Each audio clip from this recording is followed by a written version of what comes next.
Hello viewers, আজকের এই মহান বিজয় দিবস উপলক্ষে আমি অন্তরস্থল থেকে বিনম্র শ্রদ্ধা এবং ভালোবাসা জ্ঞাপন করছি সেই সমস্ত মহান বীর গাজী শহীদদের প্রতি, যাদের অমর আত্মত্যাগের কারণে আমরা পৃথিবীর বুকে এমন একটা গর্বিত মানচিত্র বাংলাদেশ পেয়েছি।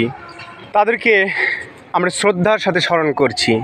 আমি আরও বিনম্র শ্রদ্ধা জানাই সেই সমস্ত মা বোনদের প্রতি, যাদের সম্ভ্রম সতীত্বহানির মধ্য দিয়ে আমরা পাকিস্তানি হানাদারদের শোষণ বঞ্চনা থেকে চিরতরে মুক্ত হয়ে পৃথিবীর বুকে একটা স্বাধীন সার্বভৌমত্ব বাংলাদেশ পেয়েছি।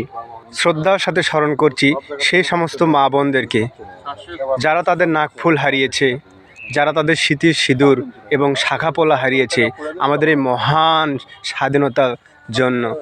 তাদের প্রতি আমরা চিরকৃতজ্ঞ। আমরা কি তাদের যথাযথ সম্মানটুকু দিতে পেরেছি?